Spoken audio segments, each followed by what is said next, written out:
Hey, welcome to Luxury in Moderation, where we appreciate the finer things in life without going overboard. In today's video, I'd like to share my review of two Hermes non-quota bags, and that would be the mini Evelyn as well as the Herbag, because I know for me, when I started using the mini Evelyn, something surprised me about it that I wanted everyone to be aware of. And then I know some of you guys were asking about the Herbag and how I'd been getting along with it. So these are the two bags that I'd like to talk about today. So let's start with the mini Evelyn. Now I got this right around Thanksgiving of last year. I started wearing it in December. So I've worn it a couple times already, and I discovered some things, some cons that I didn't even think about when I purchased it.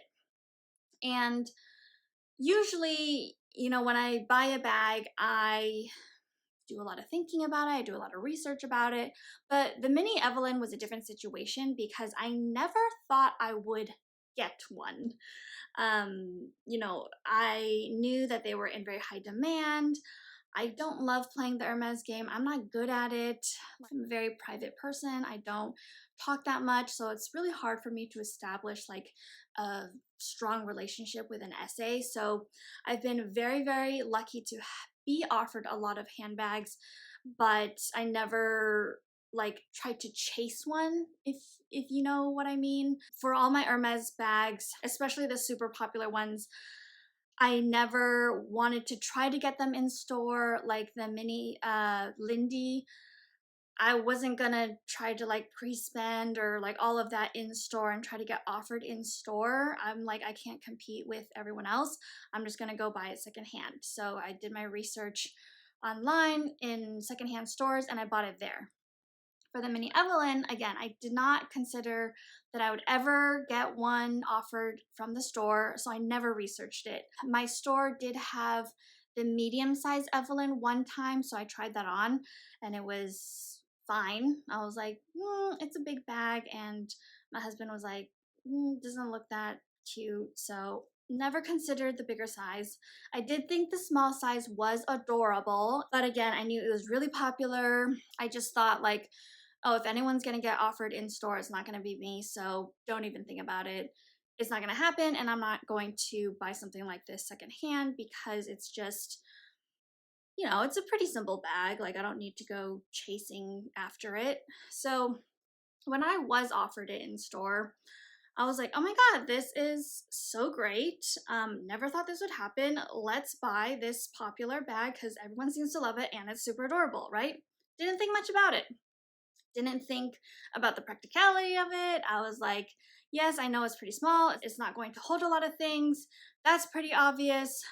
But what's not obvious are these things which I started learning once I started wearing it. The first con that I discovered after I started wearing it is that the sides, these rolls, it's all sewn up here, and then it's capped by this glazing. So this leather piece that they make the bag out of, obviously they sew up the sides, they glaze the top so it doesn't fray. It's very big and chunky. So all around these 4 stitch lines, I don't know what to call them, it's a very chunky piece of leather, and the bag is so soft and malleable. It's only one layer. They don't double layer it, so the inside is just raw leather. It's such a slim bag that will mold to your body, except for these sewn lines, because these sewn lines are much stiffer, right? These are the only parts of the bag that are double layered leather. So they're not as malleable and they're sewn together, which makes them, not as flexible. They're pretty stiff. And I don't know if my body is just particularly sensitive, but when they rub against my body, my waist, my stomach, it just feels like, wow, something is really rubbing. And it's just a little bit painful. So that was really weird. I don't know if anyone else experiences that or if I need to wear thicker clothing or something, but it's just like every time I wear this bag, the leather edges and maybe particularly the top edge is rubbing my skin and my clothes, and I just feel it so much. Um, it's the weirdest thing, and I know it's weird, but that's why I'm sharing with you all because nobody talks about this, right? Okay, now the second thing that I don't love about this bag is that it is an open top. Now, of course, you could be like, duh, like anyone who can see this bag, who's ever seen a picture of this bag, knows that it's an open top, right? So I didn't think much about it until I went to the mall with this bag. I had my wallet on one side, my phone on the other side.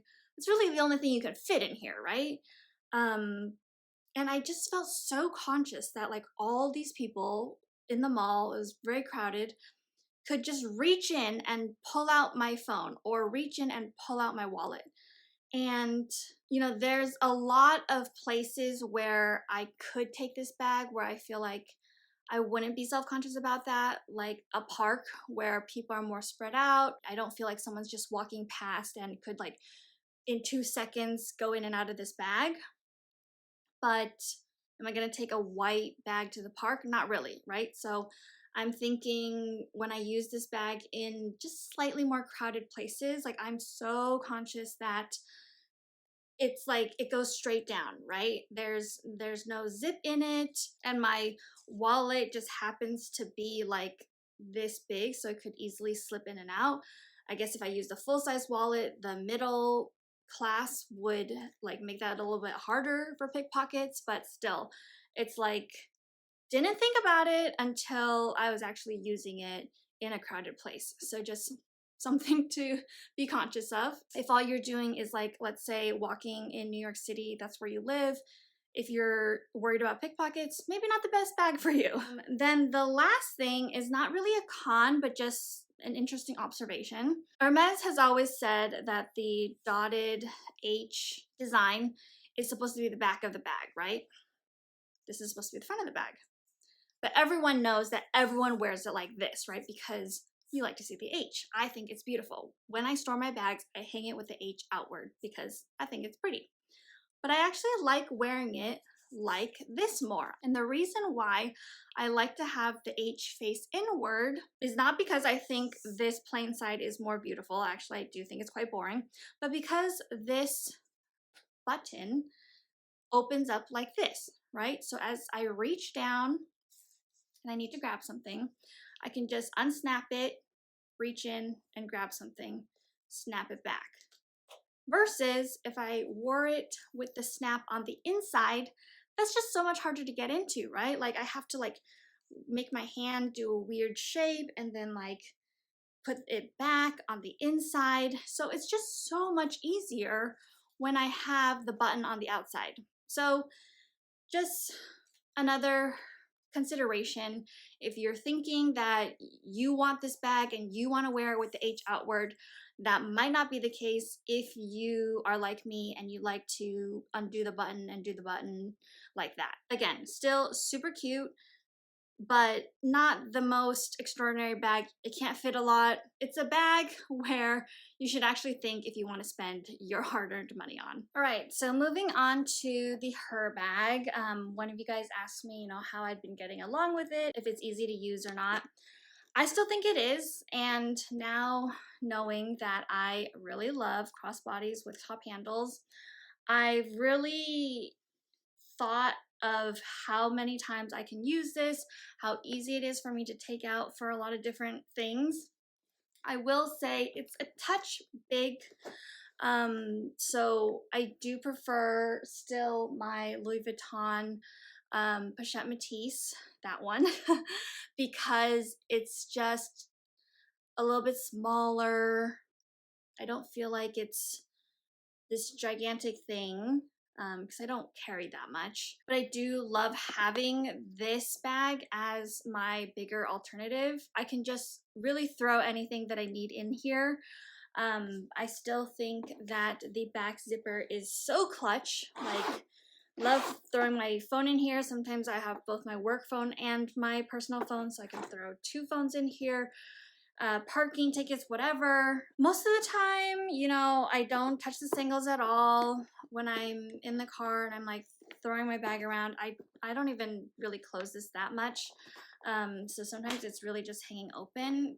Because the closing mechanism is so multi-layered, you can really choose what's comfortable for you and how you feel is most secure for wherever you're going that day. The lowest level of security is leaving everything open, right? I guess. So not closing it at all, everything is open. The second level of security is hooking the front metal circle over the closing mechanism. So this is actually not bad for me, and I feel pretty comfortable at this second level of security because you also have the flap too that kind of, you know, closes in the opening. It's not like this is just like open at the top here. You still have the flap that comes over. So I feel like most of the time where I'm going, I just do the second level and it's totally fine. It's taking me a second to close the third level of security just because I don't store it like this, so the leather's still kind of firm. And yeah, so this is the third level of security where you're actually folding the flap underneath the closure circle. And yes, it does take a second, but it doesn't take any longer than trying to like line up the pochette matisse and push in the button. So like, yes, it's a little fiddly, but so are all of these other bags, right? It just takes a little bit. It takes 1 or 2 seconds. I never do the fourth level of security unless I'm like traveling through a busy airport. That is an option as well, right? And I love that in all the different levels of security, the bag looks beautiful. You could carry this in so many ways. The crossbody strap, unfortunately non-adjustable, but for my height it works. It's still really thick, good quality, pliable leather, so it's very, very comfortable. I find the top handle to, again, also be very comfortable, very sturdy. The inside, there is this detachable pouch. I don't use it that much. You know, there's nothing that I really need to protect that much unless, you know, we're traveling and I have my passport in here maybe. I have a paper clip in here for some reason. But yeah, I really don't use it. When I'm doing this for like day-to-day non-travel, try to keep it very carefree, and so far so good. You know, I really trust Hermes canvas, where I did spray this with my Collini Pro so that I don't worry too much about stains or color transfer. And personally, I just love canvas bags. I have a very casual style. I like to imagine myself going to the beach every day, which is why I have so many canvas bags, which is why I'm always drawn to canvas bags. So it's a very casual style, purely because of the material it's usually made out of. I know they have some that are all leather, but you know, those don't appeal to me. Plus they're heavier. You know, I'm very picky about weight. So I would recommend this bag all day, every day, and I hope that more people get a chance to enjoy it. So thank you guys for watching. I really appreciate the time you spend with me, and I appreciate when you ask questions about certain bags. I want to be able to continue making content that you guys find helpful and that you can learn from. So let me know what you guys are interested in. Really love all of your support, and I can't wait to see you in the next one. Bye!